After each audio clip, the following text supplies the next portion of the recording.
쿠팡이 미국 증권시장 상장에 본격 착수하면서 상장 이후 유통가가 들썩이고 있습니다. 쿠팡이 미국행을 택한 이유에 대해 다양한 분석이 재개되고 있는 가운데 쿠팡의 뉴욕 증시 상장이 순항할 수 있을지도 관심인데요.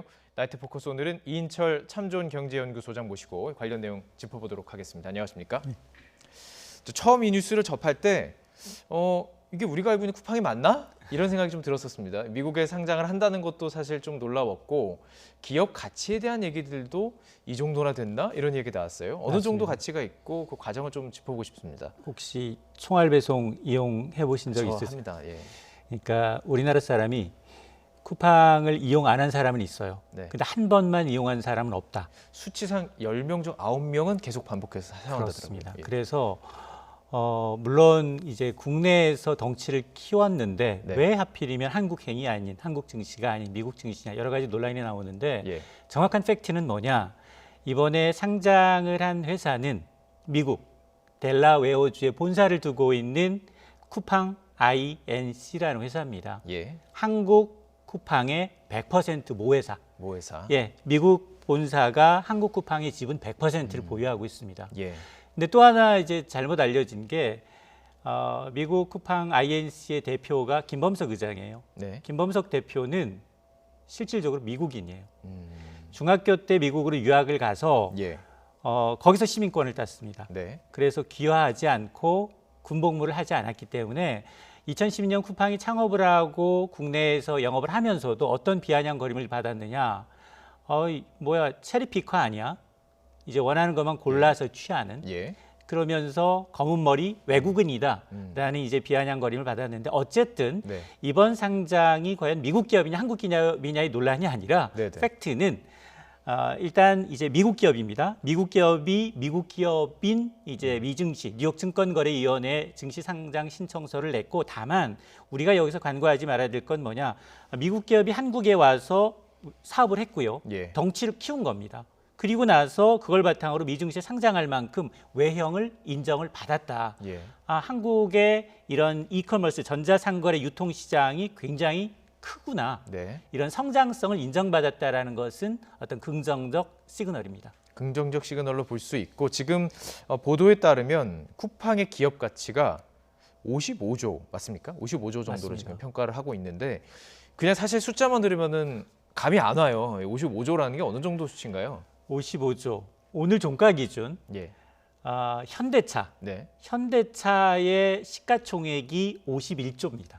현대차보다 좀 많은 거네요. 예. 예. 그러면 예. 만에 하나 이 기업 가치 55조의 기업 가치를 그대로 인정받고 국내 증시에 상장한다면 국내 7손가락 안에 들어갑니다. 그래요. 예. 그렇습니다. 예. 그럴 만큼 네. 기업 가치를 후하게 평가를 받았는데 한 달 전만 하더라도 사실은 쿠팡이 뉴욕 증시, 미국 증시에 갈 것이다, 나스닥행을 택할 것이다라는 얘기는 계속 꾸준히 제기가 되어 왔는데 네. 최근 들어서 특히나 한 달 전만 하더라도 월스트리트저널은 쿠팡의 지분 가치를 한 300억 달러, 한 3조 33조 정도로 이제 인정을 했는데 최근에 실제로 우리가 설날 연휴를 즐기는 동안 지난 현지 시간 12일 이런 상장 신고서를 미증권거래위원회에 제출했는데 당시에 나온 언론 보도들 월스트리트저널의 경우에는 500억 달러, 예. 2배 가까이 몸집을 불린 겁니다. 네, 네. 그래서 이런 것들이 2010년에 쿠팡이 창업을 한 이후 계속해서 우리는 뉴스 속에 어떤 걸 전달했느냐? 쿠팡은 만년적자다.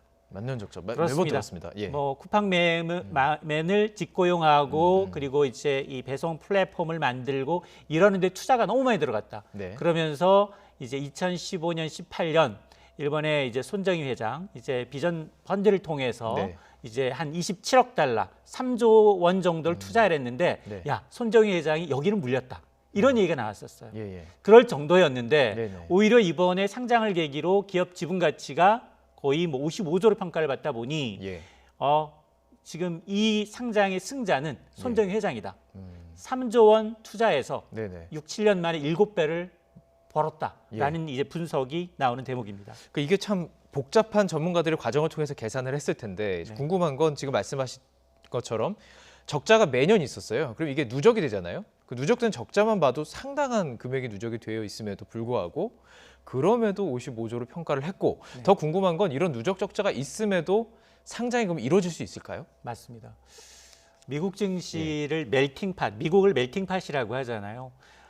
전 세계 이제 투자가들이 다 모인 곳, 자본이 모인 곳입니다. 결집된 곳입니다. 무슨 의미인가요? 그렇습니다. 녹아내린다는 건가요? 그렇습니다. 예, 예. 그러니까 전 세계에서 예. 이제 이 내노라 하는 유니콘 기업들, 비상장 기업 가치가 1조 원이 넘는 기업들이 자금 조달을 위해서 가장 용이한 시장. 예. 그래서 문호가 잘 개방이 돼 있어요. 과거의 어떤 데이터, 실적, 영업보다는 예. 앞으로 성장성에 더 후한 점수를 줍니다. 네네. 근데 미증시 입성은 좀 수월하지만 그걸 유지하고 관리하는 데 굉장히 어려워요. 네. 그래서 뭐 삼성전자는 그러면은 미국 증시에 상장돼 있을까요? 상장돼 있지 않습니다. 예. 예.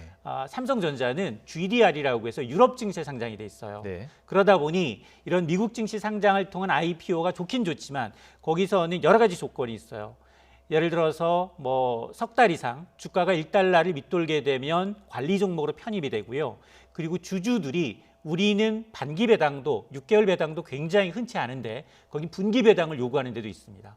그러다 보니까 실적도 쌓아야죠. 주주들과의 친화적인 이제 컨퍼런스도 해야죠. 여러 가지 부대 비용이 너무 많이 들어요. 예. 초기 이렇게 평가를 받았다고 해서 잘 나가는 건 결코 아니거든요. 아, 예. 자, 그러다 보니까 그러면 예. 야, 2010년에 네. 지금 창업을 해서 비전펀드로부터 최대 주주가 비전펀드입니다. 네. 거기가 한 37% 지분을 갖고 있는데 최대 주주는 일본계 미국인이고 자 그렇게 되면 이게 지금 누적 적자가 4조 5천억 원이 넘는다는데 네. 미증시 뭘 보고 이걸 해준 거냐? 예.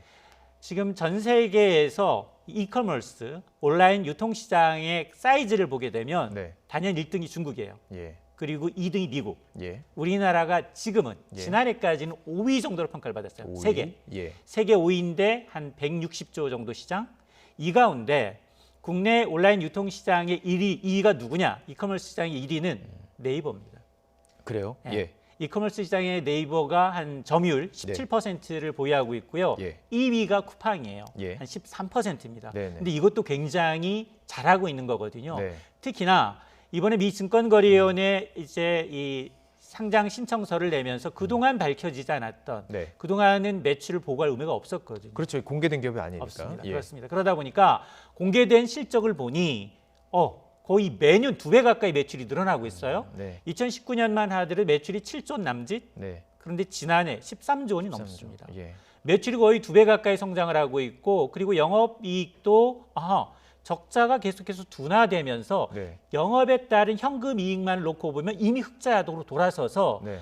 이런 거라면 올해 내지는 내년 되면 흑자 경영이 가능하다라고 판단을 한 겁니다. 예. 그런 자신감 때문에 예. 당초 나스닥행이 아닌 뉴욕증권거래소는 굉장히 까다롭거든요. 네. 상장 요건도 까다로울 뿐만 아니라 네. 이제 굉장히 여러 투자자를 만날 수 있다는 장점이 있지만 예. 그럼에도 불구하고 나스닥행이 아닌 이제 뉴욕증권거래소 행을 택한 겁니다. 예. 이 뉴욕증권거래소에는 월마트, 맥도날드, 네. 코카콜라 네. 이런 기업들이 이제 포진해 있는 게 정말 큰 기업들 우리가 맞습니다. 알 수 있는 그런 대형 기업들이 포진되어 유통주도 있는, 많이 예. 있습니다. 네. 그만큼 돈을 더 많이 끌어올 수 있는 장점이 있겠군요. 그렇습니다. 예.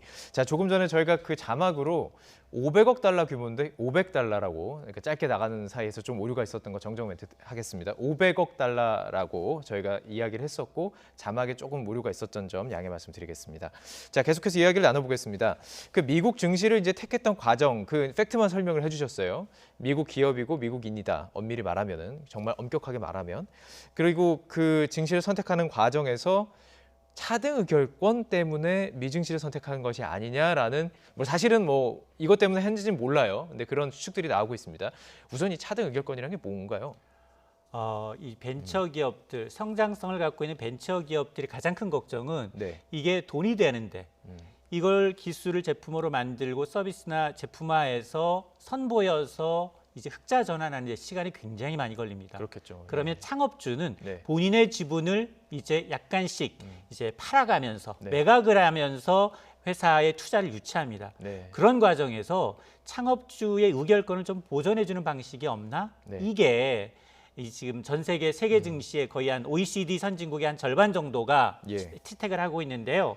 한 주당 한 개의 보통 의결권이 아니라 주식의 종류마다 뭐 10배 내지는 20배까지 의결권을 창업주한테는 더 추가로 인정을 해주는 제도입니다. 그러니까 내가 요만큼만 갖고 있어도 사실은 적지만 선택, 그러니까 경영할 때 의결을 할 수가 있는 거군요. 그렇습니다. 그래서 이 물론 뭐 부분 의결권, 복수 의결권 나눠서 돼서 국내에서는 사실 복수 의결권을 인정을 안 하고 있지만 네. 최근 들어서 쿠팡이 이번 뉴욕 증시 상장을 계기로 이런 논란이 있자 네. 그리고 지난해 말부터 사실은 국회에 계류 중인 법안이 있습니다. 네. 특히나 이거는 이제 벤처 기업을 독려하는 차원이에요. 네. 미국 증시도 그러면 아무 기업이나 이런 이제 차등 의결권을 이제 인정해 주냐 그렇지 않습니다.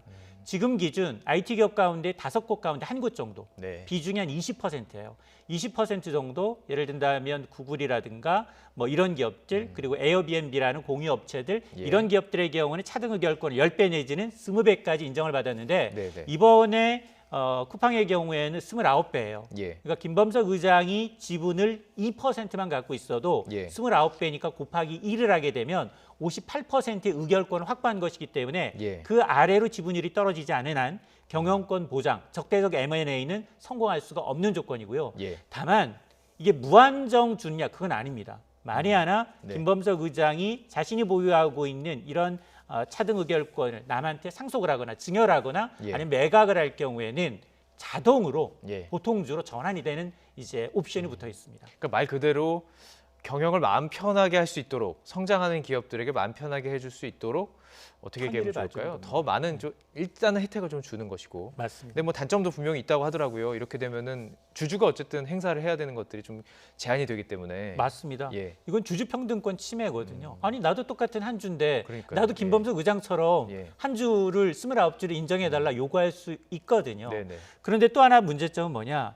국내에서는 예. 이걸 인정해주게 되면 창업주나 일가들이 이게 적은 지분으로 불법 승계 수단으로 악용하는 사례가 너무 많기 때문에 예. 이런 것들 때문에 뭐 경제개혁연대나 경실련의 경우에는 안 된다. 네네. 그렇지 않아도 우리 기업들의 가장 큰 문제가 뭐냐? 소유와 분류, 지배가 이제 구별이 안 되는 예. 상황에서 예. 소수의 지분을 갖고서 전체 뭐 수만 명의 이제 인력을 거느리고 있는데 이건 잘못된 거다. 오히려 이제 이런 독점 지배권이 이런 기업의 네. 경영의 불법 승계를 또 용인하는 부분이 있기 때문에 이런 예. 부분 때문에 지금 반대를 하고 있는 겁니다.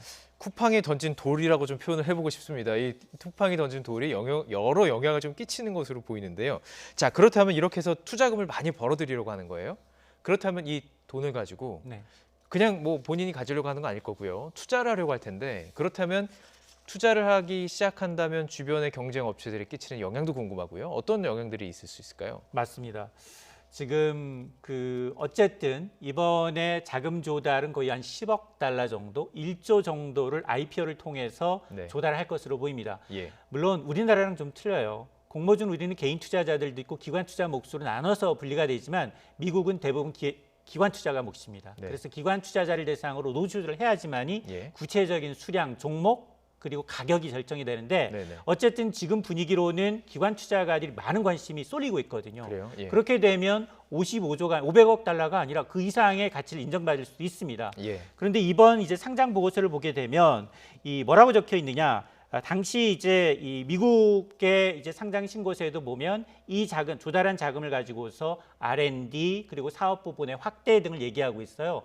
실제로 지금 쿠팡은 이제 배달 음식, 쿠팡 이츠라는 배달 네. 음식 네. 그리고 신선식품의 배달하는 쿠팡 프레시와 같은 것들을 계속 활성화하기 위해서 애쓰고 있거든요. 네. 그리고 여기에다가 인력 확대, 음. 그리고 이제 배송 인프라를 더 이제 구축하는데 더 많은 투자가 요금이 필요하고 특히나 지난해 3분기에 손재영 회장이 굉장히 여러 곳에서 이제 투자한 곳에 잘 안 돼가지고 네네. 이 지금 이 쿠팡에 투자한 투자금을 회수하겠다고 밝혔어요. 예. 아마 이번에 상장한 것의 상당 부분이 비전 회수금으로. 펀드에 이제 37% 지분을 보유하고 있는 예. 비전 펀드로 다시 투자금이 회수될 가능성도 사실은 있습니다. 그렇군요.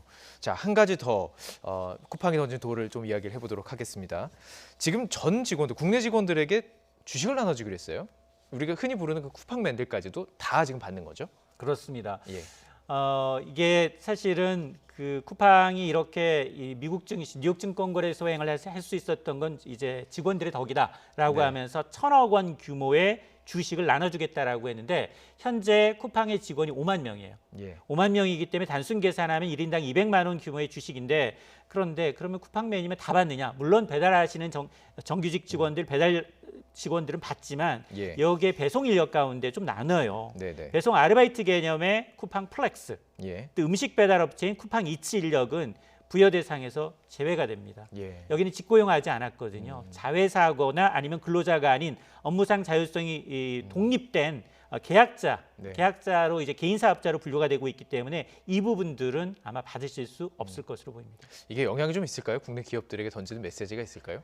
어쨌든 그 국내 증시에 상장하기 위해서는 우리 사주 몫으로 전체 한 20% 정도를 배분하도록 돼 있지만 네네. 미국에는 그 이제 규정은 없습니다. 그럼에도 불구하고 이제 쿠팡의 경우에는 유통도 있지만 배송 인력의 과로사 문제가 늘 문제가 되고 그러니까 이 있거든요. 부분 마지막 그러다 질문 보니까 드리려고 그런 했습니다. 게 배상 차원에서도 충분히 이제 어느 정도 이번 이제 자사주 규모의 주식 지급으로 인해서 이걸 좀 희석시키려는 게 아니냐라는 얘기가 나오는데 어쨌든 이 배송과 관련해서는 지금 우리나라 현재 배송 단가로서는 수급이 좀 맞지가 않거든요. 예. 가격을 올리거나 아니면은 모회사들이 직고용을 통해서 약간의 인력 어떤 인센티브를 더 주는 방안이 지금 유력하기 때문에 아마 이렇게 IPO를 통해서 투자금을 확보했다면 적어도 일정 부분은 네. 이제 직원들의 복리후생 내지는 열악한 어떤 근로 조건을 개선하는데 예. 특히나 이제 배송 기사분들이 굉장히 무료 택배를 분류하면서 그 노동력이 굉장히 많이 예. 착취 당하고 있거든요. 예. 그런 부분에 좀 투입될 필요는 있습니다. 그렇습니다. 지금 말씀해 주셨는데 지난해 10월 급성 심근경색으로 숨진 장덕준 씨 그 사례를 기억하면서 과연 이 투자금이 정말 그 주식뿐만 아니라 근로 여건 개선에 쓰이는지도 저희들이 눈을 열고 지켜볼 필요가 있을 것 같습니다. 오늘 말씀 여기까지 듣도록 하죠. 이인철 참 좋은 경제연구소장 모시고 이야기 나눠봤습니다. 고맙습니다.